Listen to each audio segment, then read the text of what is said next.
হযরত ওমরের সামনে খাব্বাব রাদিয়াল্লাহু তাআলা জিহ্বাটা বের করলেন। জিহ্বাটা বের করার পর তাকায় দেখলেন জিহ্বার মাঝখান দিয়া ফাঁকা দেখা যায়। হযরত ওমর বলেন, খাব্বাব রে বলো, এই জিহ্বার মাঝখান দিয়া ফাঁকা কেন দেখা যায়? এই জায়গায় কোনোদিন রোগবালাই হয়েছিল? খাব্বাব চোখের পানি ছেড়ে দিয়া বলেন, ও ভাই ওমর, এই জায়গায় কোনোদিন রোগবালাই হয় নাই, তাহলে জায়গাটা কেন ফাঁকা হয়ে গেল? বলে, আমি যেদিন কালিমা পড়েছি, লা ইলাহা ইল্লাল্লাহ লা খালিকা ইল্লাল্লাহ লা মালিকা ইল্লাল্লাহ লা রাজিকা ইল্লাল্লাহ, আমি যখন এক আল্লাহর উপর ঈমান আনয়ন করলাম, আমার আপন বংশের লোকেরা আমাকে জঙ্গলের পাশে নিয়ে গেল। জঙ্গলের পাশে নিয়ে আমারে শোয়া, জঙ্গল থেকে কাটা তুইলাই না আমার জিহ্বার মাঝখান দিয়া ঢুকাইয়া দিছে, আবার বের করেছে। এরপরও আমি ঈমান ছাড়ি না। এর নবীর উম্মতের দল হযরতে খাব্বাব রাদিয়াল্লাহু তাআলার দৃশ্য দেখিয়া হযরত ওমর বলেন, তাই নাকি? বলে, হ্যাঁ, আমাকে শুধু জিহ্বার মাঝখান দিয়ে তারা কাটা ঢুকাইছে, বিষয়টা এরকম নয়, আরো কঠিন থেকে কঠিন জুলুম ও নির্যাতন আমার উপর দেয়া গিয়েছে। হযরতে খাব্বাব রাদিয়াল্লাহু তাআলা নিজের কাপড়ের অংশটা পিছনের অংশ থেকে উঠায়া ফেললেন। কাপড়ের অংশটা উঠানোর পর হযরত ওমর রাদিয়াল্লাহু তাআলা তাকায়া দেখলেন কোমরের উপরের অংশে গোশত নাই, হাড্ডিগুলি গণনা করা যাবে। হযরত ওমর বলেন, এরে খাব্বাব বলো, এই যে অংশে কি কোনোদিন রোগবালাই হয়েছিল? হযরত খাব্বাব বলেন, না, আমাকে আমার বংশের লোকেরা কালিমা পড়ার কারণে এক নম্বর অত্যাচার জিহ্বার মাঝখান দিয়ে কাটা ঢুকাইছে, দুই নম্বর অত্যাচার আমার উপর দেয়া গেল, আমাকে গরম অঙ্গরের মধ্যে চাপ দিয়া ধরে রাখছে, আমার কোমরের অংশের গোশতগুলি যে খসে খসে খসে খসে খসে খসে অঙ্গরের মধ্যে পড়েছে, আমি নিজের কানে শুনেছি। এরপরে বলেছি, আমার রব আল্লাহ, আমার মালিক আল্লাহ, আল্লাহর উপর থেকে আমি ঈমান দেই নাই। এর নবীর উম্মতের দল, নবীর সাহাবাদের ঈমান কত সবল, আর আমাদের ঈমান বড় দুর্বল। কথার দ্বারা ঈমান চলে যায়, কাজের দ্বারা ঈমান চলে যায় না। সাহাবাদের ঈমানের মতো আমাদের ঈমান বানাতে হবে। আজকে আমাদের ঈমান বড় দুর্বল, সাহাবাদের ঈমান বড় সবল। আজকে আমরা মুসিবত দেখলে, একের পর এক মুসিবত আমার উপরে আসা দেখলে আমরা এমন বাক্য উচ্চারণ করি, শব্দ চয়ন করি, যে শব্দের কারণে আমাদের ঈমান বিনষ্ট হয়ে যায়। অনেক মানুষ আছে, নিজে অসুস্থ, ছেলেও যদি অসুস্থ হয়, বিবিও যদি অসুস্থ হয়, ঘরের সদস্যরা যদি অসুস্থ হয়ে যায়, তখন বলে, আল্লাহ শুধু আমাকেই দেখছে, আর কাউরে দেখে না। এই যে ভাইয়েরা আমার, এই কথার দ্বারা আমাদের ঈমানের খতরা চলে আসে। আল্লাহ পাক রব্বুল আলামিন যেমন সুস্থতা দেয়, আল্লাহ পাক রব্বুল আলামিন তেমন অসুস্থতা দেয়। সুস্থতা আল্লাহ প্রদত্ত নিয়ামত, অসুস্থতা আল্লাহ প্রদত্ত নিয়ামত। অতএব বিপদ মুসিবত আসবে, ধৈর্য হারা হবে না, ধৈর্য হারলে হবে না, ধৈর্য ধারণ করতে হবে মুসিবতের সময়, বিপদের সময়। কারণ বিপদ যে আল্লাহ দিয়েছে, বিপদ আল্লাহ দিয়েছে, আল্লাহ তাআলা সুখ দিতে পারে, সেই ক্ষমতা আল্লাহর আছে না? না, বিপদ আল্লাহ দিছে, সুখ আল্লাহ দিতে পারে। আজকে তো আমরা বিপদের সময় মালিককে ভুলে যাই। আল্লাহর পয়গম্বরের সাহাবী হযরতে খুবাইবের খবর নাও।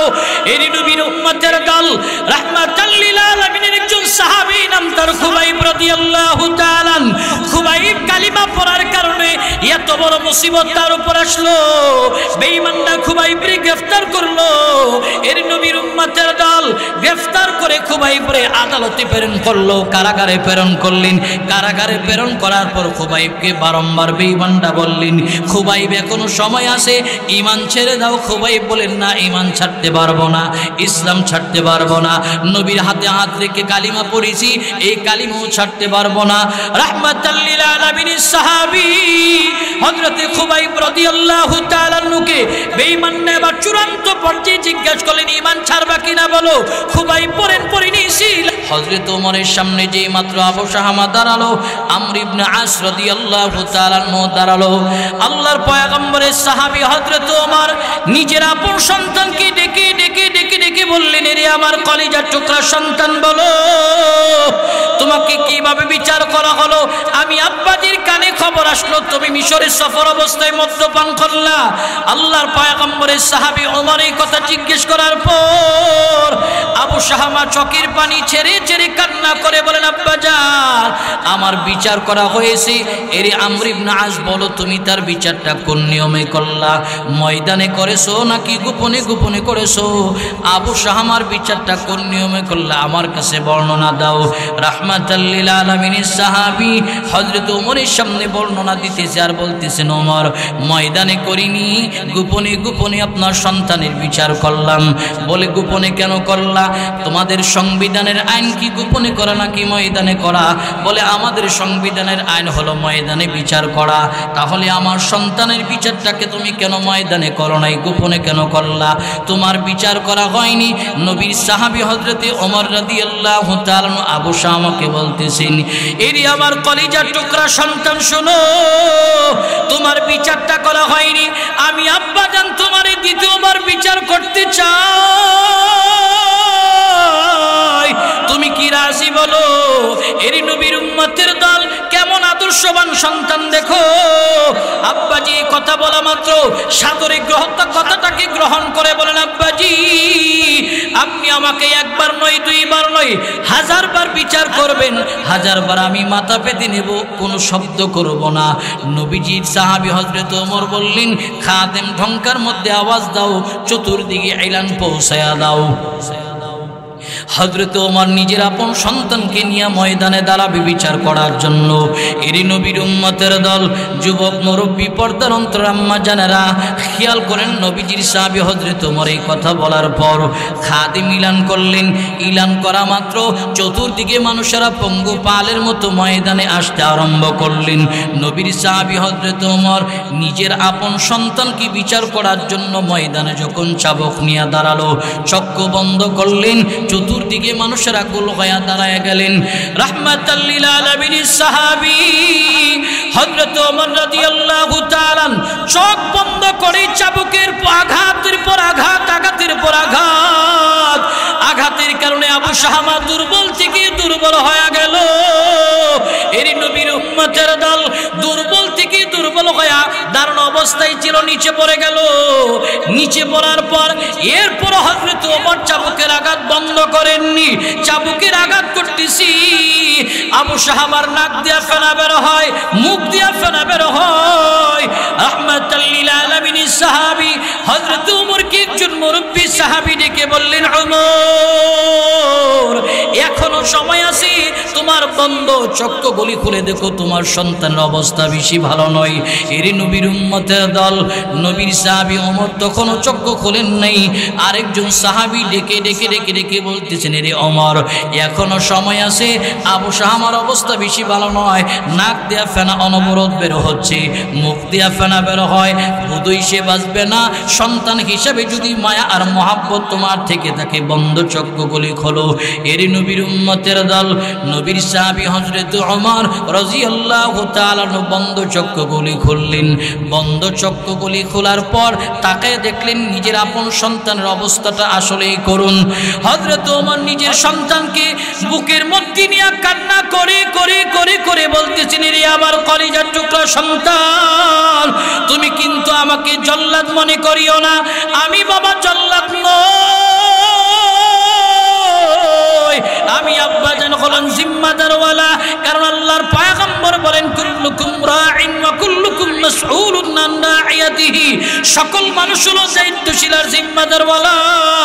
আমি আব্বাজান জিম্মাদার নিয়ে বিচার করলাম, তুমি কিন্তু আমাকে জল্লাদ মনে করবা না, আমি কিন্তু জল্লাদ নই। দুনিয়ার বাবাদের অন্তরে সন্তানের প্রতি মহব্বত আছে, দরদ আছে, ভালোবাসা আছে, তোমার প্রতিও আমার মহব্বত আছে, আমার ভালোবাসা আছে, দরদ আছে। এর নবীর উম্মতের দল, রাহমাতাল লিল আলামিনের সাহাবী হযরত ওমর রাদিয়াল্লাহু তাআলা এই কথা বলা মাত্র হঠাৎ করে তাকায় দেখলো আপন নিজ সন্তান আবু শাহামার প্রাণবায়ুটা দেহ পিণ্ডিরা থেকে বের হয়ে গেল। নিতর দেহটা হযরত ওমরের কোলে, এই নিতর দেহটা নিয়ে হযরত ওমর কান্না করতেছে। ময়দানের সবাই বলে, ওমর আপনি কান্না করিয়েন না, দুনিয়ার হায়াত যেহেতু শেষ হয়ে গেছি, তারে দাফনের ব্যবস্থা ব্যবস্থা করা লাগবে, কাফনের ব্যবস্থা করা লাগবে। এর নবীর উম্মতের দল খেয়াল করো, রাহমাতাল লিল আলামিন সাহাবী ওমর নিজের আপন সন্তানকে বুকে নিয়ে কান্না করতেছি। সবাই মিলে গোসলের ব্যবস্থা করলেন। হযরত ওমর রাদিয়াল্লাহু তাআলা গোসল করালো, কাফনে মুড়ায়া খাটুলার মধ্যে উঠে হযরত ওমর নিজে খাটুলা কাঁধে নিল। এর নবীর উম্মতের দল খেয়াল করেন, দুনিয়ার নিজাম হলো বাবার কাঁধে যদি সন্তানের লাশ উঠে যায়, বাবার দিল ভাঙ্গা আর্তনা তার কান্না পৃথিবীর কাউরে বোঝাইতে পারেন না। দুনিয়াতে আসার সিরিয়াল ঠিক আছে, যাওয়ার সিরিয়াল কিন্তু ঠিক নাই। বাবা আগে আসতে এরপরে সন্তান। এমনও বাবা আছে এখনো এই ময়দানে নিজের সন্তানটি কাঁধে নিয়ে কবরে গেছে, কিন্তু তিনি দুনিয়াতে রয়ে গেল।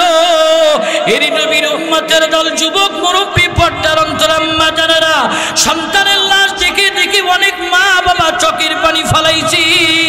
এই ময়দানে অনেক বাবা পাওয়া যাবে নিজের আপন সন্তানকে গোসল করে কাফনে মোড়ায়া জানাজার মাটি নিয়ে গেছে।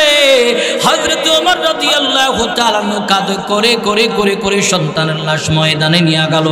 ময়দানে নিয়ে যাওয়ার পর হযরত ওমর রাদিয়াল্লাহু তাআলা কান্না করে জানাজার নামাজ পড়াবেন। জানাজার নামাজ পড়ালেন। হযরত ওমর আবার কাঁধে খাটুলা নিয়ে কবরের দিকে রওনা হয়ে গেল। রাহমাতাল লিল আলামিন সাহাবী হযরত ওমর রাদিয়াল্লাহু তাআলা কবরে গিয়ে নিচে নামলো।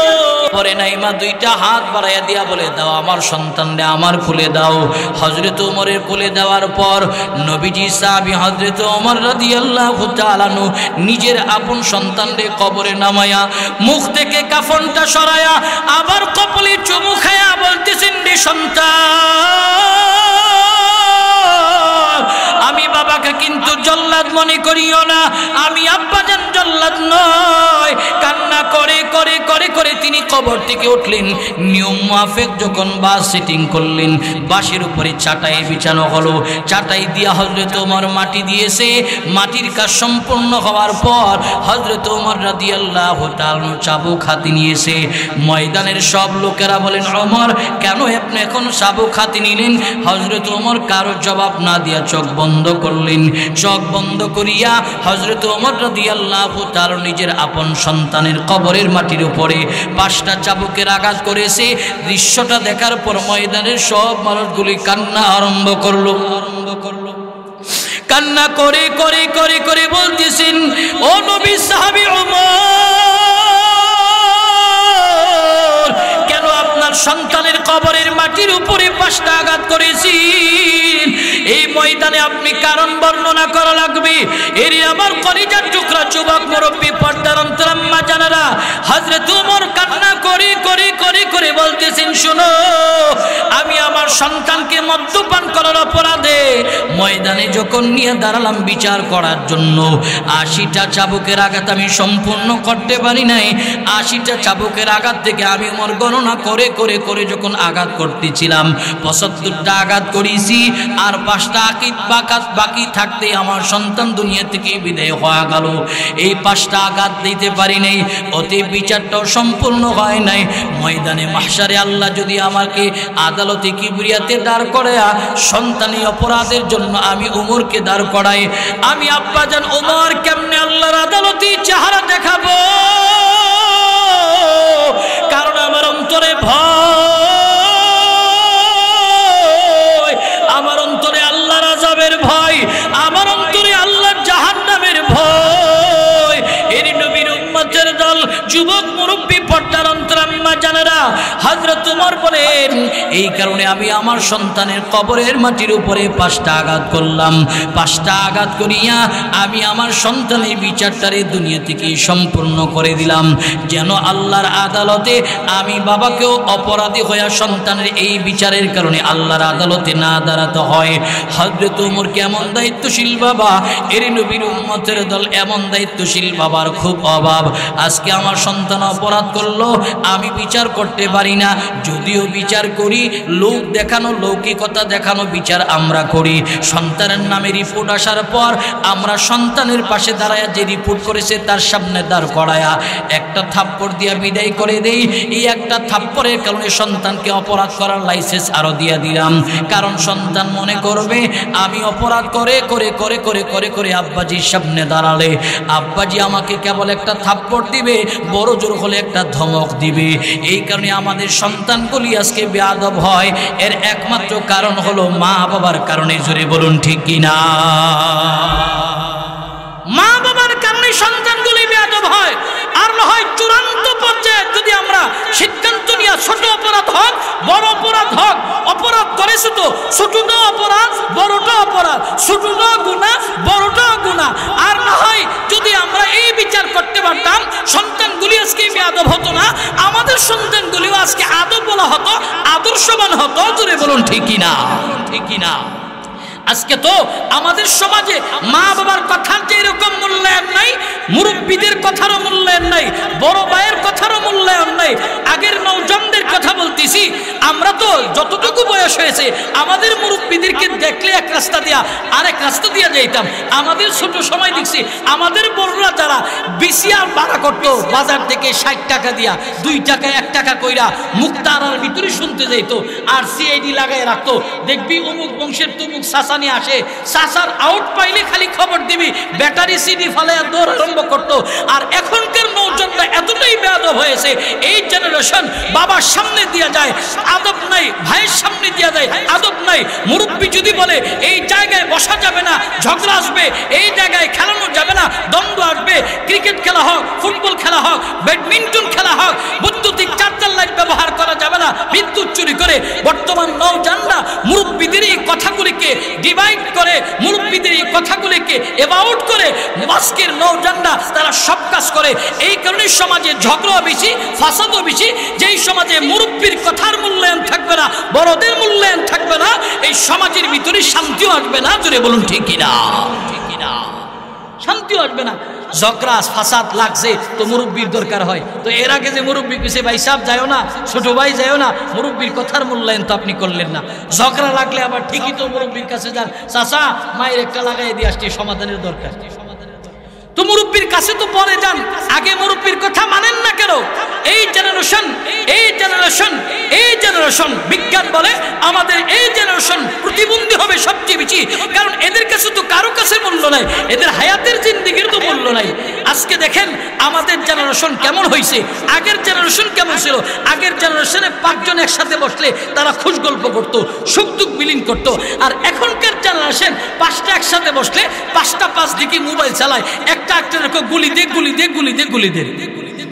কথা বল, একটা মার মার মার মার মার মার, একটা খেলে ফ্রি ফায়ার আর একটা খেলে পাবজি। প্রতিবন্ধী হওয়ার 1 নম্বর আলামত এই ডিভাইস আমাদের সবচেয়ে বেশি ক্ষতি করছে। এই জেনারেশনের পড়াশোনাকে একেবারে চূড়ান্ত পর্যায়ে নষ্ট করে ফেলতেছে। এখন মনে করে পড়ালেখা করে লাভ কি, আমি একজন কন্টেন্ট ক্রিয়েটর হয়ে যাব, ভিডিও বানাবো, ডলার ইনকাম করব। এই জেনারেশন আগামী 10 বছরের ভিতরে এসএসসি পাস করা জেনারেশনের ভিতরে কেউ থাকবে না। কারণ তারা ডিভাইসের প্রতি আসক্ত, লেখাপড়ার কোনো খবর নাই, মোবাইল নিয়ে খালি সকাল থেকে রাত 12টা 2টা পর্যন্ত দৌড়ায়। এই জেনারেশন হবে, আগামী জেনারেশন হবে প্রতিবন্ধী। 1 নম্বর আলামত হলো তারা ডিভাইসের প্রতি আসক্ত। জুড়ে বলুন ঠিক কিনা? ঠিক কিনা? ডিভাইসের প্রতি আসক্ত। লজ্জা শরম কিচ্ছু নাই, লজ্জা শরম কিচ্ছু নাই। চাচার সামনেও নাচে, ভাইয়ের সামনেও নাচে, বোনের সামনেও নাচে। এখনকার জেনারেশন এতটাই নির্লজ্জ হয়েছে, কন্টেন্ট ক্রিয়েটরের নামে আজকে আমাদের পরিবারে কি ডিমবাজি হয়, এটাও ফেসবুকে ছাড়া হয়। ফেসবুকে ছাড়া হয়, একটা ডিম বাজলো ফেসবুকে। চিন্তা করছেন ডিমবাজি পরিবার একটা ডিম বাজছে, এটাও কি ফেসবুকে দিতে হয়? এটাও কি ফেসবুকে দেওয়ার বিষয়? একমাত্র টয়লেটের ভিডিও বাদে আর সব ভিডিও বর্তমানে ফেসবুকে যায়। এমন অসুস্থ জেনারেশন আমাদের পয়দা হইতেছে। ভাইয়ার আমার, এই কারণে বলি, পায়ে ধরে বলি, আদব বলা হও। হযরতে ওমর রাদিয়াল্লাহু তাআলা কেমন বাবা ছিলেন, কেমন দায়িত্বশীল বাবা ছিলেন, দায়িত্ব নিয়ে বিচার করেছে। এই কারণে এই মজমা থেকে আমি যদি একটা নসিহতকে পুঁজি করতে পারি, যারা মাহফিল করছে তারাও কামিয়াব, আমরা যারা শুনছি আমরাও কামিয়াব। অন্তত আমার জেনারেশন যেন নষ্ট না হয় এমন একটা জেনারেশন আমার তৈরি করে যেতে হবে। ডিভাইসে কিন্তু আমাদেরকে আসক্ত করে আমার জেনারেশন নষ্ট করবে। দেখেন আজকে একটা বাচ্চা কান্না করলেই আমি তারে মোবাইল ধরাইয়া দিই, খাইতে গেলে মোবাইল ধরাই দিই, ঘুমাইতে গেলে মোবাইল ধরাইয়া দিই। এই মোবাইলের কারণে আমাদের ছোট্ট বাচ্চারা নষ্ট হচ্ছে। স্বামী আর স্ত্রীর মহব্বত মোবাইল আলাদা করছে, ছেলে মেয়ের মহব্বত আলাদা করছে। ডিভাইস আমাদের ক্ষতি করে নাই, বরং লাভ করে নাই, বরং ক্ষতির সংখ্যাটাই বেশি করছে। এই কারণে ডিভাইস থেকে আমাদের বাচ্চাদেরকে দূরে রাখতে হবে। মা, আপনার ছেলে খায় না, আপনি ডিভাইস দিয়ে খাওয়াইতে হবে না। আপনার ছেলে ঘুমায় না, ডিভাইস দিয়ে ঘুম পাড়াতে হবে না। কেন? আমাদের মা বাবা আমাদেরকে লালন পালন করছে না? তখন তো মোবাইল ছিল না, তখন তো এত নাটক সিনেমা ছিল না। আজকে আমরা কেন দিতে হবে? আমাদের জেনারেশন যে এইভাবে ছেলে মেয়ে লালন পালন করছে, বর্তমান জেনারেশনও চাইলে এইভাবে লালন পালন করা সম্ভব। জোরে বলুন ঠিক কিনা? আমরা তো চাই ছেলে মেয়ে আমাদের কাছ থেকে দূরে থাকুক, আমাদের জ্বালা যন্ত্রণা কম দেখ, এই কারণে মোবাইল দিয়ে রাখি। আল্লাহ আমাদেরকে হেফাজত করুক, সকলে বলুন আমিন। যে কথাটা বলতেছিলাম যে হযরতে ওমর রাদিয়াল্লাহু তাআলার দায়িত্বশীল বাবা হযরত লুকমান আলাইহিস সালামও তিনি একজন দায়িত্বশীল বাবা। দায়িত্ব নিয়ে নিজের আপন সন্তানদের কাছে বসে গুরুত্বপূর্ণ সবচেয়ে দামি এক নসিহত করলেন যে বাবা, আল্লাহর সঙ্গে কাউকে শরীক করা যাবে না। আল্লাহ এক, ও দ্বিতীয় কোনো ইলাহ নাই। আল্লাহ কয়জন? সবাই বলেন কয়জন? জোরে একটা ডাক দেন, ইয়া আল্লাহ। আরো জোরে ইমানের আওয়াজে, ইয়া আল্লাহ। আল্লাহ কয়জন? আরো জোরে, জোর খাটায়া হইছে না তো? আল্লাহ হলো এক, ও দ্বিতীয় কোনো ইলাহ নাই। আল্লাহ বলেন, কুল হুয়াল্লাহু আহাদ আল্লাহুস সামাদ লাম ইয়ালিদ ওয়া লাম ইউলাদ ওয়া লাম ইয়াকুল লাহু কুফুয়ান আহাদ। আমি আল্লাহ এক, অদ্বিতীয় কোনো ইলাহ নাই। দেখেন, আল্লাহ এক, অদ্বিতীয় কোনো ইলাহ নাই। আজকে আমাদের মধ্যে বহু মানুষ আছে আল্লাহর কদমে সিজদাবাদ দিয়া পীরের কদমে অমুক জায়গায় তমুক জায়গায় সিজদার মাধ্যমে তার আকীদা নষ্ট করে আল্লাহর সঙ্গে শিরিক করতেছে। এমন মানুষ আছে না নাই? অথচ ঈমান বড় দামি দৌলত। আপনার কাছে কোটি টাকা আছে কিন্তু ঈমান নাই, আল্লাহ তাআলার কাছে 4 পয়সার মূল্য নেই। কিন্তু আপনি গরিব মানুষ, দৌলতে ঈমান আপনার কাছে আছে, আল্লাহ তাআলার কাছে আপনি দামি মানুষ। জোরে বলুন আল্লাহু আকবার। আল্লাহ রাসূল বলেন লা তুশরিক বিল্লাহি শাইআ ওয়া ইন কুতিলতা ওয়া ইন হুররিকতা। যদি তোমাকে কতল করা হয়, শরীয়তচরণ হয়, এরপরও আমরা জবান খুলে বলতে হবে আমার রবকে। জোরে বলেন আমার মালিককে, আমাদের খালিককে, আমাদের হায়াত দাতাকে, আমাদের রিজিক দাতাকে, আমাদের সন্তান দেয়কে, আমাদের সন্তান দিয়ে সন্তান নিয়ে যায় কে? একচ্ছত্র ক্ষমতার মালিককে। আন্নাল কুওয়াতা লিল্লাহি জামিআ। একচ্ছত্র ক্ষমতার মালিককে। আকীদা বিশ্বাস সাফ হওয়া চাই। ভাইয়ের আমার খেয়াল করেন তো, আল্লাহ হলো এক, অদ্বিতীয় কোনো ইলাহ নাই। কিন্তু আমাদের ঈমান হলো মুখের ঈমান, সাহাবাদের ঈমান হলো বুকের ঈমান। আমাদের ঈমান টাকায় বিক্রি হয়, সাহাবীদের ঈমান টাকায়ও বিক্রি হয় নাই, বরং ঈমানকে তীর ধনুকের সামনে দাঁড়ায়া সীসা ডালা পাচিরের ন্যায় বলেছে আমার মালিক আল্লাহ, আমার খালিক আল্লাহ, আল্লাহ ব্যতীত ঈমান দেওয়া যাবে না। জোরে বলুন আল্লাহু আকবার। আমার নবীজি সাহাবীরা ঈমান দেওয়া না দেওয়ার কারণে কত অত্যাচার সাহাবার মাইনদের উপরে গেল। রাহমাতাল লিল আলামিনের সাহাবী হযরত খাব্বাব রাদিয়াল্লাহু তাআলা খবর নাও, এর নবীর উম্মতের দল, যুবক মুরব্বী পর্দার অন্তরে আম্মা জানেরা, আল্লাহর পয়গম্বরের সাহাবী হযরতে খাব্বাব রাদিয়াল্লাহু তাআলা ইসলামের যখন সোনালী যুগ, হযরত ওমর রাদিয়াল্লাহু তাআলা মজমার ভিতরে সাহাবাত বন্ধুদেরকে নিয়ে কথা বলতেছেন। এমন সময় হযরত ওমর বলেন, ইসলামের জন্য সবচেয়ে বেশি জিন্দেগি কুরবান করেছে, সময় কুরবান করেছে, অত্যাচার সহ্য করেছে হযরতে বেলাল। এই কথা বলা মাত্র মজলিস থেকে আরেকজন সাহাবী ডেকে বললেন, এরে ওমর, আপনি বেলালের নাম বললেন, কিন্তু আমাদের এই মজলিসের ভিতরে এমন একজন ভাই আছে যিনি ইসলাম কবুল করার কারণে চূড়ান্ত পর্যায়ে অত্যাচার তার আপন লোকদের কাছ থেকে সহ্য করলেন। এসে হযরত ওমরের সামনে হযরতে খাব্বাব রাদিয়াল্লাহু তাআলা কে দাঁড় করায়া দিল। এরই নবীর উম্মতের দল হযরতে খাব্বাব রাদিয়াল্লাহু তাআলা ওমরের সামনে দাঁড়ানোর পর রাহমাতাল লিল আলামিনের সাহাবী হযরত ওমর বলেন খাব্বাব বলো ইসলামের জন্য কি কুরবান করেছো? আজকে আমরা নিজেদের কারগুজারিগুলি শুনবার চাই। বলো। হযরত ওমরের সামনে খাব্বাব রাদিয়াল্লাহু তাআলা জিহ্বাটা বের করলেন। জিহ্বাটা বের করার পর তাকায় দেখলেন জিহ্বার মাঝখান দিয়া ফাঁকা দেখা যায়। হযরত ওমর বলেন খাব্বাব রে বলো এই জিহ্বার মাঝখান দিয়া ফাঁকা কেন দেখা যায়? এই জায়গায় কোনোদিন রোগবালাই হয়েছিল? খাব্বাব চোখের পানি ছেড়ে দিয়া বলেন ও ভাই ওমর এই জায়গায় কোনোদিন রোগবালাই হয় নাই, তাহলে জায়গাটা কেন ফাঁকা হয়ে গেল? বলে আমি যেদিন কালিমা পড়েছি লা ইলাহা ইল্লাল্লাহ লা খালিকা ইল্লাল্লাহ লা মালিকা ইল্লাল্লাহ লা রাজিকা ইল্লাল্লাহ, আমি যখন এক আল্লাহর উপর ঈমান আনয়ন করলাম আমার আপন বংশের লোকেরা আমাকে জঙ্গলের পাশে নিয়ে গেল। জঙ্গলের পাশে নিয়ে আমারে শোয়া জঙ্গল থেকে কাটা তুইলাই না আমার জিহ্বার মাঝখান দিয়া ঢুকাইয়া দিছে, আবার বের করেছে। এরপরও আমি ঈমান ছাড়ি না। এর নবীর উম্মতের দল হযরত খাব্বাব রাদিয়াল্লাহু তাআলার দৃশ্যপট দেখিয়া হযরত ওমর বলেন তাই নাকি? বলে হ্যাঁ, আমাকে শুধু জিহ্বার মাঝখান দিয়ে তারা কাটা ঢুকাইছে। বিষয়টা এরকম নয়, আরো কঠিন থেকে কঠিন জুলুম ও নির্যাতন আমার উপর দেয়া গিয়েছে। হযরত খাব্বাব রাদিয়াল্লাহু তাআলা নিজের কাপড়ের অংশটা পিছনের অংশ থেকে উঠায়া ফেললেন। কাপড়ের অংশটা উঠানোর পর হযরত ওমর রাদিয়াল্লাহু তাআলা তাকায়া দেখলেন কোমরের উপরের অংশে গোশত নাই, হাড্ডিগুলি গণনা করা যাবে। হযরত ওমর বলেন এরে খাব্বাব বলো এই যে অংশে কি কোনোদিন রোগবালাই হয়েছিল? হযরত খাব্বাব বলেন না, আমাকে আমার বংশের লোকেরা কালিমা পড়া করার কারণে এক নম্বর অত্যাচার জিহ্বার মাঝখান দিয়ে কাটা ঢুকাইছে, দুই নম্বর অত্যাচার আমার উপর দেয়া গেল, আমাকে গরম অঙ্গরের মধ্যে চাপ দিয়া ধরে রাখছে, আমার কোমরের অংশের গোশতগুলি যে খসে খসে খসে খসে খসে খসে অঙ্গরের মধ্যে পড়েছে আমি নিজের কানে শুনেছি। এরপরে বলেছি আমার রব আল্লাহ, আমার মালিক আল্লাহ, আল্লাহর উপর থেকে আমি ঈমান দেই নাই। এর নবীর উম্মতের দল নবীর সাহাবাদের ঈমান কত সবল আর আমাদের ঈমান বড় দুর্বল।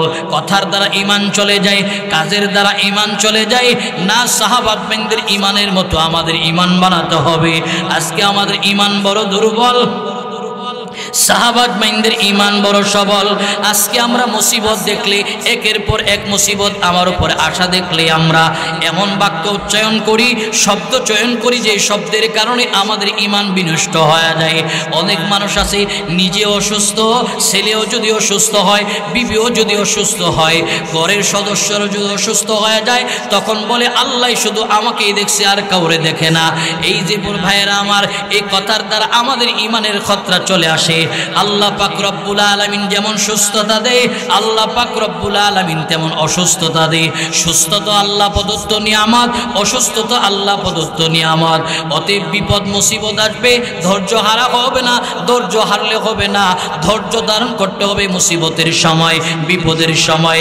কারণ বিপদ যে আল্লাহ দিয়েছে, বিপদ আল্লাহ দিয়েছে, আল্লাহ তাআলা সুখ দিতে পারে, সেই ক্ষমতা আল্লাহর আছে না? না,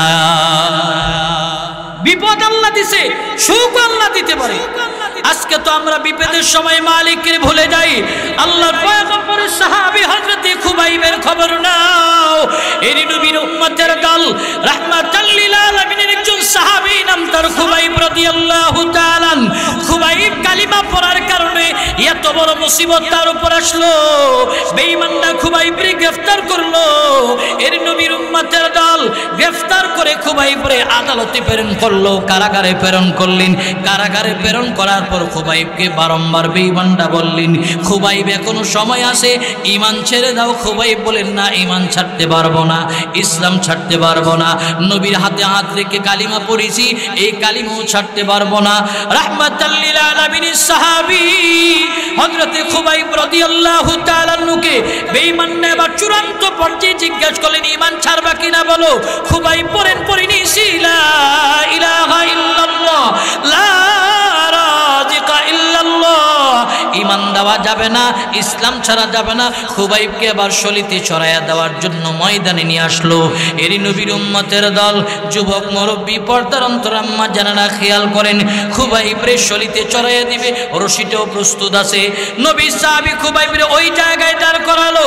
দাঁড় করে বেঈমানরা বলেন এখনো সময় আছে, আর না হয় রশিতে ঝুলাইয়া দেব। খুবাইব বলে ঝুলাইয়া দাও, এরপর ঈমান দেওয়া যাবে না, ইসলামকে কুরবান করা যাবে না। নবীর সাহাবী এই কথা বলার পর খুবাইবকে বেঈমানরা এবার ফাঁসিতে ঝুলাইয়া দিবে।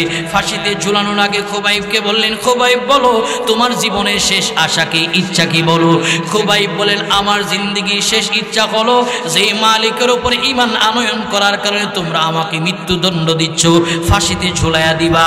ওই মালিকের কদমে আমাকে 2 রাকাত নামাজ পড়ে শুকরিয়া আদায় করতে দাও, কারণ যেই মালিক আমারে হায়াত দিয়েছিল এই মালিক আমার মালিকের ইচ্ছায় আমাকে মৃত্যু দেবে। অতএব আমাকে মালিকের কদমে 2 রাকাত নামাজ পড়ে শুকর আদায় করতে সুযোগ দাও। খুবাইবরে সুযোগ করে দেওয়া হলো। নবী সাহাবী খুবাইব আল্লাহু আকবার বলে নামাজে দাঁড়ালো। এর নবীর উম্মতের দল খেয়াল করো, পয়গম্বরের সাহাবী নামাজে দাঁড়ানোর পর আল্লাহর পয়গম্বরের সাহাবী তিলাওয়াত করতেছে। এত লম্বা তিলাওয়াত মনে মনে চিন্তা করলেন, বেঈমানরা মনে করবে মুসলমান বোধ হয় এইরকম বিপদে পড়লে নামাজের সময় চেয়ে নামাজ লম্বা করে। মুসলমানদেরকে বেঈমানদের কাছে ছোট করা যাবে না। পয়গম্বরের সাহাবী খুবাইব নামাজ শেষ করে ফেললেন। নামাজ শেষ করার পর বেঈমানরা খুবাইব প্রেম গলার মধ্যে রশি লাগায়া উপরের দিকে উঠাইতেছে।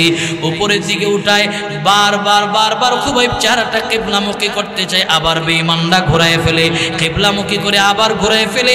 এই দৃশ্যটা দেখার পর আল্লাহ পাক রব্বুল আলামিন সহ্য করতে পারেন নাই, জিবরাইলকে পাঠিয়ে দিল, জিবরাইল যাও, খুবাইব আমার জন্য ঈমান দেয় নাই, আমার জন্য ইসলাম ছাড়া নাই, আমি আল্লাহকে রাজি খুশি করার জন্য খুবাইব ফাঁসির দড়ি গলায় নিয়েছে। বারবার চেহারাটা কিবলামুখী করতে চায়। বেঈমানরা ঘুরায় ফেলে, খুবাইবের কানে কানে পৌঁছায় দাও, সে ঈমান দেয় নাই, দৌলতে ঈমান তার কাছে আসে, ঈমান নিয়ে সে ফাঁসির মঞ্চে আসতে। অতএব খুবাইবের কানে কানে পৌঁছায় দাও। খুবাইব মরতে দেরি, তার আমার জান্নাতটা তারে আমার জান্নাতে পৌঁছাইতে দেরি হবে না। জোরে বলুন সুবহানাল্লাহ। মরতে দেরি, আমার জান্নাতে পৌঁছাইতে দেরি হবে না, কারণ সাহাবীদের ঈমানে তো ছিল জোয়ারের পানিতে বাদ দিলে যেরকম পানি আটকানো সম্ভব নয়, ঠিক নবীর সাহাবীরা এমন ছিল, অত্যাচার আর জুলুম নির্যাতন ইস্তিমনুরার গিয়েছে, এরপরে সাহাবার মাইন্ডা ঈমানের জায়গায় ছিল অটল, সীসা ডালা পাচিরের নেই। অতএব এই মুসলিম মিল্লাতের মুসলমানরা শোনো, আমাদের ঈমান লাগবে মজবুত। যত বিপদ আসুক, মুসিবত আসুক, জেল আসুক, জুলুম আসুক, ফাঁসির মঞ্চে যেতে হয় যেতে রাজি, এরপরও কল্লা দিয়া দেব, আল্লাহ দেব না। জোরে বলুন ঠিক কিনা, ঠিক কিনা। মুহতারাম হাজরিন, কল্লা দিয়া দেব, আল্লাহ দেব না, এটা হবে ঈমানদারদের প্রতিজ্ঞা। মুহতারাম হাজরিন, ঈমান এমন দামি জিনিস, ঈমান এমন দামি জিনিস, ছোট্ট মাছির দানার সমপরিমাণও যদি আল্লাহর সঙ্গে কাউকে শরীক করি তো ঈমান নষ্ট হয়ে যাবে, ঈমান নষ্ট হয়ে যাবে। সব গুনাহ আল্লাহ মাফ করবে, আল্লাহর সঙ্গে শিরিক করা আল্লাহ মাফ করবে না, তওবা ব্যতীত। মুহতারাম হাজরিন, আজকে তো আমরা শিরিকের জায়গায় আছি, অমুক বাবা, তমুক বাবা, তালা বাবা, সড়া বাবা, জলা বাবা, আরে বাবা, ওরে বাবা, কত বাবা যে আমাদের দেশে আছে। ন্যাংটার কাছে গিয়ে আমরা আজকে মরিদ হয়। ধরে বলুন ঠিক কিনা, ঠিক কিনা। কিছু মানুষ ন্যাংটার কাছে গিয়ে মরিদ হয়। জিজ্ঞেস যদি করেন ভাই ন্যাংটার কাছে যে মরিদ হয়েছে, ন্যাংটার মধ্যে পাইলেনটা কি? উত্তরে কোন ন্যাংটার ভিতরে কি মাল আছে আপনারা বুঝবেন কি? আপনারা শরীয়তের মোল্লা, আপনারা বুঝবেন কি মারিফত? ন্যাংটার ভিতরে মাল আছে। আমি আমার সহজ যুক্তিতে একটা উত্তর পেয়েছি, মাল থাকে গোডাউনে। মাল কই থাকে? সবাই বলে মাল কই থাকে? স্যাম্পল থাকে কই? দোকানে। স্যাম্পল থাকে কই? দোকানে। এর দোকান যদি ল্যাংটা হয়, ওর গোডাউনের ভিতরে কি আছে? ভণ্ড। ভণ্ড। সবাই বলেন ভণ্ড। ওর দোকান যদি খোলা থাকে, তোর গোডাউনের ভিতরে কি আছে? ফখরে বাঙ্গাল তাজুল ইসলাম রহমাতুল্লাহি আলাইহি, উনি সবসময় ফজরের নামাজ পড়ে হাঁটতেন। আল্লামা ফখরে বাঙ্গাল তাজুল ইসলাম রহমাতুল্লাহি আলাইহি হাঁটতেছে, এমন সময় এক ন্যাংটা এর কিছু মুরিদান নিয়ে ঘুরতেছে। তো ফখরে বাঙ্গাল তাজুল ইসলাম রহমতুল্লাহ আলাইহি যেন তেন আলেম না, উজানির কারি ইব্রাহিম সাহেব রহমাতুল্লাহি আলাইহির মেয়ের জামাতা, বাংলার ফখর তাজুল ইসলাম রহমাতুল্লাহ আলাই ন্যাংটারে ডাক দেখায় বেটাই দিকে ন্যাংটা আসতে গেছে আসার কর তুই ন্যাংটাকে কাপড় কই ন্যাংটা হুজুর আপনারা শরীয়তের মোল্লা আমরা মারিফতের মানুষ মারিফত আপনি বুঝবেন কি হযরত ফখরে বাঙ্গাল তাজুল ইসলাম রহমাতুল্লাহ কি তোর মারিফত একটু ক হুজুর দুনিয়ায় আইসি ন্যাংটা কবরে জামু থাকবো ন্যাংটা মাঝখানে আবার কাপড়কে দলিল দিছে খেয়াল করে দুনিয়ায় আইসি ন্যাংটা জামু ন্যাংটা কবরে থাকবো ন্যাংটা মাঝখানে আবার কাপড়কে এই দলিল দেওয়ার পর ফখরে বাঙ্গাল তাজুল ইসলাম রহমতুল্লাহ আলাই তো শরীয়তের মোল্লার কাছেও দলিল আছে ফখরে বাঙ্গাল তাজুল ইসলাম রহমতুল্লাহ আলাই এই খাদেম দোকান থেকে সবচেয়ে ওজনদার যে বাটকির আছে একটা বাটকির আন তো ন্যাংটা হুজুর বাটকিরা কেন বাটকিরার কাজ আছে বাটকির আনার পর ন্যাংটারে দাঁড় করে তো তুই দুনিয়ায় আইসত দাঁত ছাড়া কবরে যাইবি দাঁত ছাড়া মাঝখানে তো সুন্দর দাঁতের দরকার নাই সবগুলি দাঁত ভাঙ্গে আমি আজকে রেখে দেবো আর না হয় এখানে তুই তওবা করবি আর কোনোদিন আমার সামনে ন্যাংটা হইয়া থাকবি না আজকে আমাদের সমাজের কিছু মানুষ আছে ন্যাংটার কাছেও যে মুরিদ হয় তালা বাবা সালা বাবা আরে বাবা ওরে বাবা কত বাবার আবির্ভাব আমাদের সমাজে আছে আর আমাদের দেশের একজন মহিলা আছে স্বামী যদি বলে এক দৃষ্টি গরম পানি করে দেয় টাইম নেই আর পীর বাবার কদমে এই সমস্ত মহিলারা তেল মালিশ করার খুব সময় পাই তোরে বলুন ঠিক কিনা স্বামীর কদমে আল্লাহ তাআলা যদি আল্লাহর পরে কাউরে সিজদার কথা বলতেন তাহলে স্বামীর কথা বলতেন মা বেজার হয় না অনেক মা বোনেরা কষ্ট পায় বেজার হয় না উচিত কথা কইলে আপন মায়ও বেজার হয় ঠিক কিনা উচিত বললে আপন মায়ও বেজার হয় মা ছেলেরে মুফতি বানাইছে কি বানাইছে সবাই বলেন কি বানাইছে মুফতি বানাইতে মুফতি সাহেবরা হকের পক্ষে কথা বলে তো মা একদিন ছেলের কাছে কিরে সন্তান এত টাকা পয়সা তোরে পড়াশোনা করে খরচ করলাম মুফতি বানাইলাম একদিনে তো একটা হক কথা শুনে নিলাম ও মা হক কথা শুনতেছ বলে হা কলে আমার কাছে বসো মা বসার পর সন্তান মা আব্বাই মারা গেছে গণনা করলে 2 বছর হবে এখনো তুমি আলতাসনো ফাউটার ব্যবহার করে উষা জুতা পরে বিনিটি বেগ এক কান কাঁধে নিয়ে নকলা বাজারে যাও কারে দেখানোর জন্য যেই মাত্র সন্তান এই ফতোয়া দিছে মা দরজা চিপে আছেন ঝাড়ু বাইর করে গোলামের ফতো এই জন্য কি তোরে মুফতি বানাইছি হক বললে আপন মায়ও বেজার হয় বেজার হয়েন না আপনারা জান্নাতে যাবেন জান্নাতে যাওয়া আপনাদের জন্য সহজ কেমন স্বামীর মালের হিফাজত স্বামীর খেদমত আর হলো কোরআন এবং সুন্নাহ মোতাবেক নিজেদেরকে পরিচালনা এই 3 জিনিস যদি আপনারা করতে পারেন আল্লাহর জান্নাতে মহিলাদের যাওয়া সহজ জোরে বলুন সুবহানাল্লাহ এখনকার মহিলারা তো স্বামীর মালের হিফাজত নাই স্বামীর খেদমতও নাই কিছু মহিলা আছে আমি নিজের কানে শুনছি স্বামীর টাকা স্বামীর কাছে সুদ লাগা আছে না নাই আপনাদের এলাকার মা বোন অনেক ভালো স্বামীর টাকা স্বামীর কাছে সুদ লাগাই মিয়া আফসোস আর পরিতাপের বিষয় এর চেয়ে বড় জাহালাত কোথায় আছে বলেন এর চেয়ে বড় জাহালাত কোথায় আছে অথচ জান্নাতে যাওয়া তাদের জন্য সহজ স্বামীর মালের হিফাজত স্বামীর খেদমত কোরআন এবং সুন্নাহ মোতাবেক ইবাদত 3 জিনিসে তাদেরকে আল্লাহর জান্নাতে পৌঁছে দিবে আর এরা স্বামীর মাল চুরি করে স্বামীর কাছে সুদ লাগা আফসোস আর পরিতাপের বিষয় মা রাগ করেন না আপনাদের জান্নাতে যাওয়া সহজ আমরাও চাই আপনাদের গর্ভ থেকে আমরা দুনিয়া আসছি আপনাদের মতন মায়েদের গর্ভ থেকে আমরা দুনিয়া আসছি আপনাদেরকে এই কথা বলে যাই জান্নাতে যাওয়া সহজ পুরুষের জান্নাতে যাওয়া অনেক কঠিন কিন্তু মহিলাদেরকে জান্নাতে যাওয়া সহজ প্রিয় ভাইয়েরা আমাদের সমাজের ভিতরে এমন কিছু ভণ্ডদের আবির্ভাব হয়েছে মুরিদের বেগমের সাথে পর্দা নাই মেয়ের সাথে পর্দা নাই খালি সিজদা দেওয়ার পাগল নওজোয়ান যুবকেরা প্রস্তুত থাকবা যে পীর বলবে মুরিদের বেগমের সাথে পর্দা করে না মেয়ের সাথে পর্দা করে না এটা কোনোদিন পীর হতে পারে না পীর নামে টপ লেভেলের ঈমান চোর বদমাইশ কোনো সন্দেহ নাই জোরে বলুন ঠিক কিনা নওজোয়ানরা প্রস্তুত থাকবা যারা আমাদের মা বোনদের ইজ্জত মা বোনদের ঈমান আমলকে নষ্ট করতে এমন ভণ্ডদের আবির্ভাব হবে পায়ে স্যান্ডেল থাকবে যতদূর হেরে পাইবা ততদূর পিটাইবা জোরে বলেন যতদূর পাইবেন ততদূর পিটাবে এরপর আমাদের সরল মনা মা বোনদের ঈমান নষ্ট করতে পারবে না জোরে বলুন ঠিক কিনা ঈমান দামি জিনিস আজকে তো মহিলাদেরকে দুর্বল করা সহজ খালি একটা পানির মধ্যে কুফুরি পুরা ফু দিলে গাছটা ফাড়াইতে পারলে মহিলা তো আরি বাপটি বলে আল্লাহর ওলি আরি বাপটি বাপ এত বড় বুজুর্গ ফু দিছে গ্লাস ফাড়াইলেছে আরি বাপটি বাপ কারণ মহিলাদের মাধ্যমে পীরদের প্রচারটা বেশি হয় কারণ মহিলারা গলার আড্ডি কম তো কথা রাখতে পারে না যদি একজন মহিলার কাছে বলেন তুমি এমন জিনিসটা দেখছি আপনি ঘর থেকে বের হওয়ার আগে গ্রামের হিমাকাত কি কথা কয় না, গ্রামের হিমাতক, কারণ তাদের কথা রাখতে পারে না। এই কারণে পীররা বস করে মহিলাদেরকে বস করে এদের অ্যাড্রেস করে, পুরুষদেরকে বস করতে খবর আসে, কারণ এদের আল্লাহ তাআলা আকল বেশি দিছে, আকলের মাধ্যমে রিচার্জ করে আপনি পীর ধরবেন, পীরের বিরোধিত নয়, একজন আল্লাহওয়ালা বুজুর্গ পীর ধরবেন যিনি আমাকে আপনাকে কোরআন এবং সুন্নাহ মোতাবেক সবক দিবে, এমন পীরের দরকার আছে না নাই? এমন পীর ধরবেন। মা, আপনার আল্লাহর জান্নাতে যাওয়া সহজ। আপনারা আজকে পর্দা করেন না, বেপর্দা হয়ে চলেন, অথচ খবর নিয়ে দেখেন নবীজির মেয়ে ছিল ফাতেমা। আজকে তো আমার মেয়ে পর্দা করে না, নসিহত করি না, আমার ছেলে নামাজ পড়ে না, নসিহত করি না। বাবা দায়িত্বশীল, খেয়াল করেন, দায়িত্ব যদি আদায় না করেন আল্লাহর পার্লামেন্টে 4 জন দায়িত্বশীলের বিরুদ্ধে মামলা হবে। 1 নম্বর, এর নবীর উম্মতের দল খেয়াল করেন, 1 নম্বর মামলা হবে বাবার বিরুদ্ধে।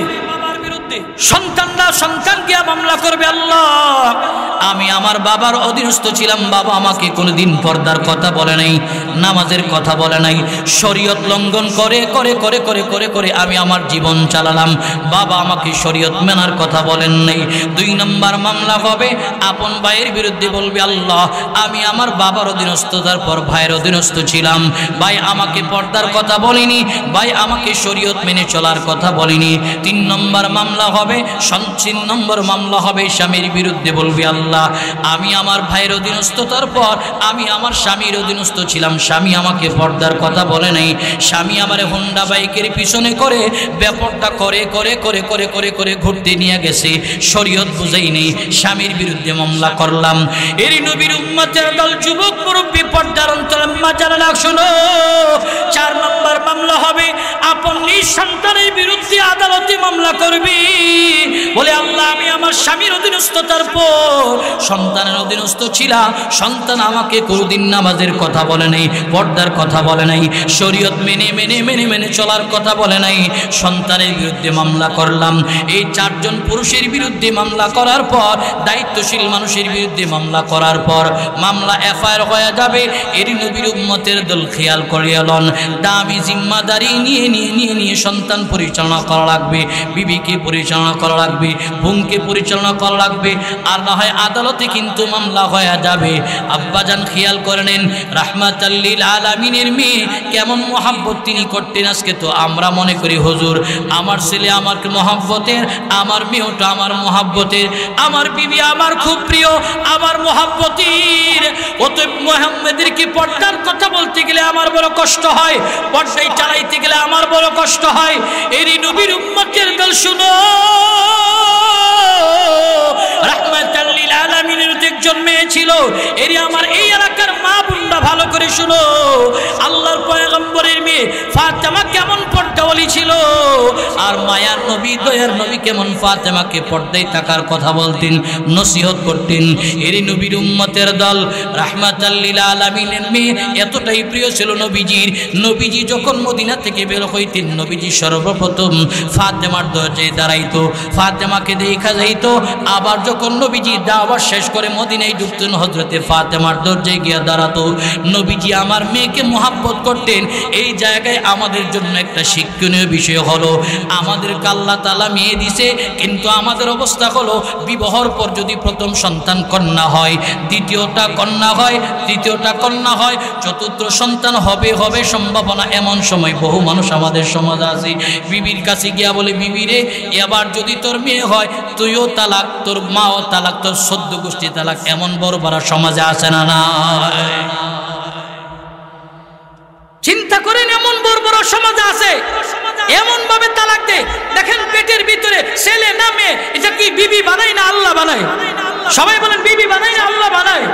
আমাদের সমাজের ভিতরে এমন মানসিকতার মানুষ আছে, সন্তান 3 নম্বরটা যদি মেয়ে হয় চতুর্থ সন্তান হবে, বিবিকে এমন কথা বলে, এমন কথা বলবো না, কারণ আল্লাহ পাক রব্বুল আলামিন বলে যে দেখো মেয়েরা হলো তোমাদের জন্য ভাগ্য, তোমাদের জন্য বরকত।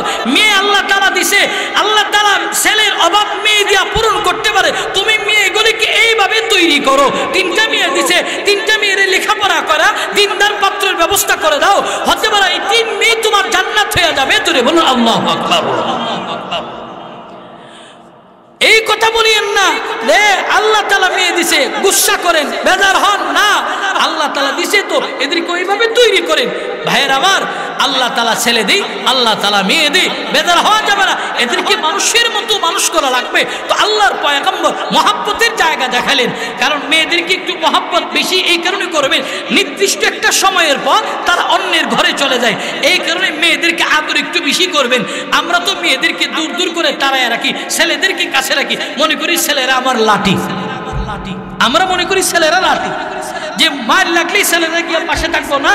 এমনও বাবার ইতিহাস দেখছি, 8 জন সন্তানকে লেখাপড়া করা প্রতিষ্ঠিত করছে, 8 জন সন্তান মিলে বাবারে 1,30,000 টাকা দিয়ে উমরায় পাঠাবে, এমন তৌফিক আছে, এরপরও বাবারে দিতে চাই না। ছেলে হয়ে লাভ কি? ছেলে হয়ে লাভ কি? মেয়েরা মার প্রতি যেরকম দরদ থাকে বাবার প্রতিও দরদ থাকে, মেয়েরা নিজের আপন ভাইয়ের প্রতি আরো সবচেয়ে বেশি দরদ বেশি থাকে। মেয়েরা সবসময় চায় যে আমার ভাই একটু টাকাওয়ালা হোক, কারণ টাকাওয়ালা হইলে অন্য জায়গায় বলতে পারো আমার ভাইয়ের টাকা আছে। কিন্তু অনেক ভাইয়েরা চায় না বোনেরা টাকাওয়ালা হোক। বাস্তব বলতেছি, বাস্তব মিয়া একটু হিসাব করে নেন। অনেক ভাইয়ের আছে বোনেরা বড় লোক চাই না, বোনের সম্পত্তি দেয় না। এমন অনেক ভাইয়ের আছে বাবার পিতৃ সম্পত্তিকে বোনদেরকে আলাদা করছে, ফুফুর সম্পত্তি দেয় না। এই যে অন্যের হক আপনি আত্মসাৎ করে রাখছেন, এটা যদি নিয়ে মইরা যান আল্লাহর আদালতে বান্দার হক দিয়া যাইতে হবে, কারণ এটা বান্দার প্রাপ্য হক। বোনের সম্পদ দিয়া দাও, ফুফুদের সম্পদ দিয়া দাও, কিন্তু আমরা এই কাজটা করতেছি না। আমরা মালগুলিকে আটকে রাখছি। অনেক বড় ভাইয়ের আছে ছোট ভাইয়ের সম্পত্তি দেয় না, ছোট ভাইরে কম দেয়, নিজে একটু বেশি নেই। এই হলো আমাদের সমাজের অবস্থা। না, তারতম্য করে সম্পদ আল্লাহ তাআলা যা বাবার পক্ষ থেকে পেয়েছেন সমান সমান ভাগ করে নিয়ে নেন। বোনদের যে সমান শরীয়ত বলছে বোনদের সম্পত্তিকে আলাদা করে 3 ভাগের 1 ভাগ দিয়ে দাও, কিন্তু আমরা এটা ধরে রাখি। আর দিলেও বোনদেরকে একেবারে খালের পাশে কম দামি যে ক্ষেতটা আছে এটা দিব, আর দামিটা হ্যাঁ নিব। এটা ইনসাফ হলো না, বেইনসাফি হলো না, বেইনসাফি হলো। এই কারণে বাপ মা থাকা অবস্থায় সন্তানদেরকে আলাদা আলাদা করে রাখা দেন, সন্তানদেরকে দেখা যান এরা কেমনে চলে। এটা হলো সুন্দর নিয়ম, কিন্তু আমাদের অবস্থা খালি একসাথে রাখতে চাই, একসাথে রাখতে চাই। যত একসাথে থাকবেন তত দ্বন্দ্ব বাড়বে, তত দ্বন্দ্ব বাড়বে। এই কারণে ইনসাফ ভিত্তিক বন্টন করে এই ঝামেলাটা দুনিয়াতেই শেষ করে যান। আর না হয় মরার পর ছেলে হোক মেয়ে হোক কেউ না কেউ আপনার একটা গালি দিবে, একটা গালি দিবে। এই কারণে বলি মা বাবা ভালো করে শোনেন যে সন্তান হইলে এদেরকে সুন্দর করে চালাইতে হবে। আল্লাহর পয়গম্বর মহব্বত আর ভালোবাসা নিয়ে নিজের মেয়েকে নসিহত করলো, দামি একটা নসিহত। এর নবীর উম্মতের দল খেয়াল করো, রাহমাতাল লিল আলামিন আমার মেয়েকে দামি দামি নসিহতের মধ্যে গুরুত্বপূর্ণ নসিহত হলো, এরই আমার কলেজের টুকরা আম্মা জান শোনো, পর্দা করে চলো, বেপর্দা হয় আর চলবা না। আল্লাহর পয়গম্বর আমার রাহমাতাল লিল আলামিন মেয়েকে দামি নসিহতের মধ্যেই নসিহত করলেন, মেয়ে পর্দা করে চলো, বেপর্দায় চলো না। বেপর্দা জিন্দেগি যদি তুমি চলো, আমি নবী হতে পারি, এরপরও আল্লাহর আদালতে আমাকে জবাব দিতে হবে। এরই নবীর উম্মতের দল রাহমাতাল লিল আলামিন আমার নিয়ম মাফিক হযরতে ফাতেমা দরজার সামনে একদিন দাঁড়ালো। সফর থেকে আইসা দাঁড়ায়া সালাম দিয়েছে, ভিতর থেকে সালামের জবাব নাই। রাহমাতাল লিল আলামিন আমার দ্বিতীয়বার দিল, জবাব নাই। তৃতীয়বার সালাম দিল, জবাব নাই। আল্লাহর পয়গম্বর ঘরের ভিতরে সরাসরি যাইতে পারত, কিন্তু নবীজি আমার যায় না, না যায়া দাঁড়ায় আছে। কারণ পয়গম্বর ঘরের ভিতরে এই কারণে যায় নেই, ফাতেমা যদি ঘরোয়া কাজে ব্যস্ত থাকে, এই কারণে পয়গম্বর দাঁড়ায় রয়েছে। ফাতেমা ঘরের ভিতরে থেকে থেকে নবীজির সালামগুলি শুনলেন, চিন্তা করলেন আমার পরনে এত সংকীর্ণ কাপড়, মাথার চুল ঢাকতে গেলে আমার পায়ের টাকনু বের হয়, টাকনু ঢাকতে গেলে আমার চুল বের হয়, এমন একটা অবস্থায় আমি আমার আব্বাজির সামনে কেমনে দাঁড়াবো, আমার যে বড় লজ্জা হয়। এর নবীর উম্মতের দল খেয়াল করেন, পয়গম্বর আমার ফাতেমার দরজা থেকে যখন নবীর ঘরের দিকে চলে যাইতেছে, এমন সময় ফাতেমা চিন্তা করলেন আমার আব্বাজি হলো রাহমাতাল লিল আলামিন। আল্লাহর পয়গম্বর যদি পরবর্তী সময় জানতে পারে আমি ঘরের ভিতরে থেকেও সালামের জবাব দেই না, আব্বাজি যদি কষ্ট পায় আরশের মালিক কষ্ট পাবে, আর মালিক যদি কষ্ট পায় এই কষ্টটাই আমার জন্য গজব হয়ে নাজিল হবে। রাহমাতাল লিল আলামিন 3 কদম দেওয়ার পর ফাতেমা পর্দার আড়াল থেকে কান্না জড়িত কণ্ঠে ডাক দিয়েছে, আব্বাজি দাঁড়াও, আমার আমারে না দেখা তুমি কোথায় যাও? রাহমাতাল লিল আলামিন নিজের মেয়ের আওয়াজ পাওয়ার পর দৌড়াইয়া পর্দার সামনে গিয়ে দাঁড়ালো। কিরে আমার আম্মা জান, আমি তোরে সালাম দিলাম, জবাব দিলি না, সালামের জবাব কেন দিলি না রে বল? আল্লাহর পয়গম্বরের কাছে হালাত বলতেছেন, আব্বাজি আমার পরনে এতটাই সংকীর্ণ কাপড়, মাথার চুল ঢাকতে গেলে পায়ের টাকনো খুলে যায়, টাকনো ঢাকতে গেলে মাথার চুল খুলে যায়, এই অবস্থায় আমি আপনার সামনে কেমনে দাঁড়াবো? আমার বড় লজ্জা হয়। নবীজি আমার নিজের চাদর মুবারক খুলে পর্দার ভিতরে দিয়া বলেন, মা নাও এই চাদর মুড়ি দিয়া আমার সামনে একটা বার দাঁড়াও। রাহমাতাল লিল আলামিনের চাদর পাওয়ার পর ফাতেমা চাদর মুড়ি দিয়া নবীজির সামনে আসলো। এরি আমার পর্দার অন্তরালের মা খেয়াল করো, ফাতেমা চাদর মুড়ি দিয়ে আসার পর নবীজি আমার বুকে নিয়ে কপালে চুমু খেয়ে বলেন, মা তোমাকে একজন গরিব মানুষের ঘরে বিবাহ দিলাম। আলী যদিও গরিব কিন্তু তার কাছে একটা ধন আছে, সম্পদ আছে। আনা মাদিনাতুল ইলমি ওয়া আলিয়ুন বাবুহা, আমি মদিনার সবচেয়ে বড় আলেম আর ইলমের শহরের দরজা হলো আমার আলী। সাবধান, তার মনে কিন্তু কষ্ট দিবা না, বেপরদয়া চলবা না। বেপরদয়া যদি চলো আমি আব্বাজান ময়দানে মাশারে নবী হয়ে দাঁড়াতে হবে। ফাতেমা কেমন পর্দাওয়ালি ছিল ও আমার এই এলাকার আম্মা জানেরা, এইটুকু আপনাদের শুধু বোঝানোর জন্য এই দিকে আসা। ফাতেমা মারা যাওয়ার আগে, নবীজির ওফাতের পর ফাতেমা মারা যাওয়ার আগে নামাজের মুসল্লায় স্বামী আলীকে বসে বললেন, স্বামী আমার আপনাকে আমি একটা ওসিয়ত করতে চাই। বলে কি? আমি যেদিন দুনিয়া থেকে বিদায় হয়ে যাব আমার জানাজার এলান করবেন না, মাইকিংও করবেন না। স্বামী আলী বলতেছেন, কেন? তুমি তো আল্লাহর পয়গম্বরের মেয়ে, হযরত আলীর বিবি আর জান্নাতের যুবকদের সরদার হযরত হাসান এবং হুসাইনের আম্মা জান। আমার তো মনে চাই তোমার জানাজায় সমস্ত সাহাবা মাইনা শোক।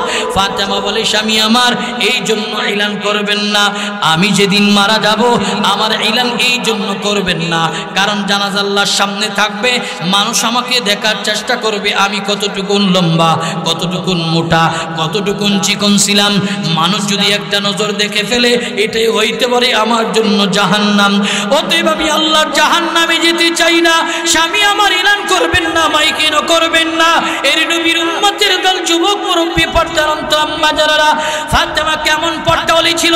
ও মা, ও ভুল, পর্দা করে চলো, বেপর্দায় চইলো না। রাহমাতাল লিল আলামিন আমার মেরাজের রজনীতে যাওয়ার পর নবী আমার একটা ভয়ঙ্কর দৃশ্য দেখেছে। একদল মহিলাদেরকে মাথার মধ্যে আগুনের আংটা লাগায়া আগুনের মধ্যে পুরানো হচ্ছে। রাহমাতাল লিল আলামিন আমার জিবরাইলকে বললেন, এই জিবরাইল এদের এই দৃশ্য কেন? নবীজি এরা উম্মতের ওই সমস্ত নারী দুনিয়াতে কাপড় থাকা সত্ত্বেও মাথার মধ্যে কাপড় ব্যবহার করে নাই।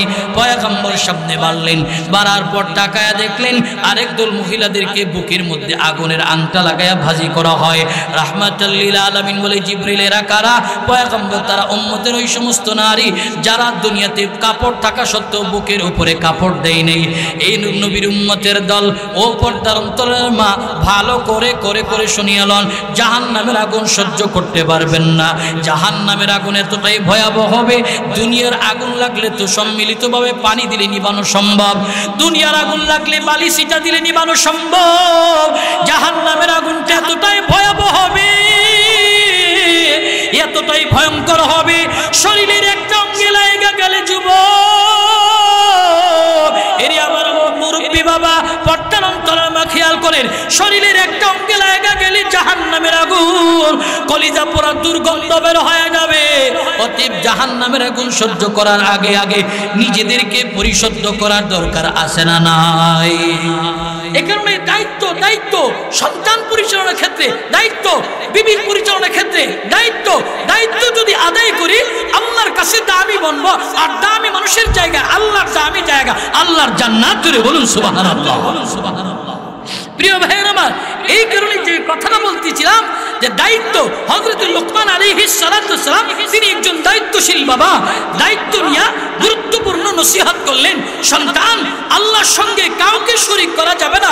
মুহতারাম হাজির, যুগে যুগে যুগে যুগে অনেক নাস্তিক এসেছে, আল্লাহ বিশ্বাস করি না, মালিক বিশ্বাস করি না, এমন বহু নাস্তিক এসেছে। প্রিয় ভাইয়ের আমার, প্রিয় ভাইয়ের আমার, ইমাম শাফি রহমাতুল্লাহি আলাইহির জামানায় ইমাম শাফির কাছে এক নাস্তিক এসে বলে, এই ইমাম শাফি, আল্লাহ যে একজন আছে কেমনে বিশ্বাস করো, কি যে বিশ্বাস করো?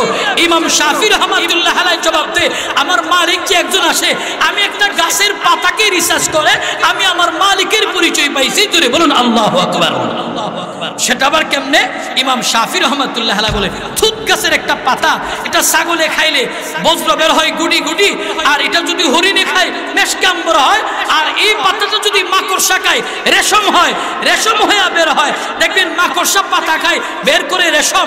ইমাম শাফি রহমাতুল্লাহ আলাইহি বলে, দেখো আমি একটা গাছের পাতাকে নিয়ে রিসার্চ করে দেখলাম, গরুয়ে খাইলে বজ্র একরকম হয়, ছাগলে খাইলে একরকমের হয়, আর হরিণী খাইলে এটা মেশকে আম্বরের মতন সুগন্ধ মুখরিত, মিল্ক নাবির থেকে সুগন্ধ মুখরিত হয়, জান্নাতি সুগন্ধ মুখরিত হয়, আর মাকড়সা খাইলে রেশম হয়। আমি দৃশ্যগুলি যখন নিজের চোখে দেখছি, একটা গাছের পাতা খায় এতগুলি হতে পারে, একটা গাছের পাতাকেই নিয়ে রিসার্চ করে আমি আমার মালিকের পরিচয় পাইছি। জোরে বলুন আল্লাহু আকবার। মালিকের পরিচয় পাওয়ার জন্য স্রষ্টাকে নিয়ে গবেষণা করার দরকার নাই। 3.5 হাত বডি নিয়ে রিসার্চ করলে, সৃষ্টি নিয়ে গবেষণা করলেই মালিকের পরিচয় পাওয়া যায়। প্রিয় ভাইয়ের আমার, ইমাম আহমদ ইবনে হাম্বল রহমাতুল্লাহ আলাইহির কাছে এক নাস্তিক গিয়ে কয়, ইমাম আহমদ ইবনে হাম্বল, আল্লাহ যে একজন আছে কেমনে বিশ্বাস করো? বলে, আল্লাহ যে একজন আছে বিশ্বাস করি ওই জায়গা থেকে আল্লাহ পাক রব্বুল আলামিন আমাদেরকে যে সৃষ্টি করেছে 3টা স্তরের অন্ধকারের ভিতরে আল্লাহ তাআলা আমাদেরকে বানাইছে। আমি মাতৃত্বকে নিয়ে গবেষণা করছি। আমরা পেটের ভিতরে ছিলাম, 1 নম্বর তো পেটের অন্ধকার, 2 নম্বর রেহেমের অন্ধকার, রেহেমের উপরে পাতলা একটা অংশ আছে এটার অন্ধকার, 3 নম্বর হলো জরায়ুর অন্ধকার। 3 অন্ধকারের ভিতরে আল্লাহ পাক একজন নির্মাতা না থাকলে আমাদেরকে এত সুন্দর করে বানানো সম্ভব ছিল না। ইমাম শাফি রহমাতুল্লাহ আলাইহি বলে, আল্লাহ একজন আছে, আমি মার গর্ভটাকে নিয়ে রিসার্চ করে পাইছি আল্লাহ একজন আছে।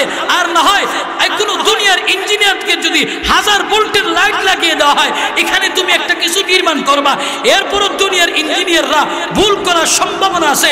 ইমাম শাফি বলে, আমার মালিক এত সুন্দর করে 3টা স্তরের ভিতরে ফাতাবারাকাল্লাহু আহসানুল খালিকিন, নিপুণ হাতে নিপুণ ভাবে আল্লাহ তাআলা আমাদেরকে বানিয়েছে। আমি মাতৃত্বকে নিয়ে গবেষণা করে আমি আমার আল্লাহর পরিচয় পাইছি। জোরে বলুন আল্লাহু আকবার। অতএব সব কথার মূল খোলাসা কালাম, আমার নির্ধারিত টাইমের কাছাকাছি চলে এসেছি। সব কথার খোলাসা কালাম হলো, মালিক একজন আছে, তিনি কে? ইমানের আওয়াজে বলতে হয় তিনি কে? হাতগুলি উঁচু করেন তো, একটা তাকবীর লাগান তো, নারে তাকবীর।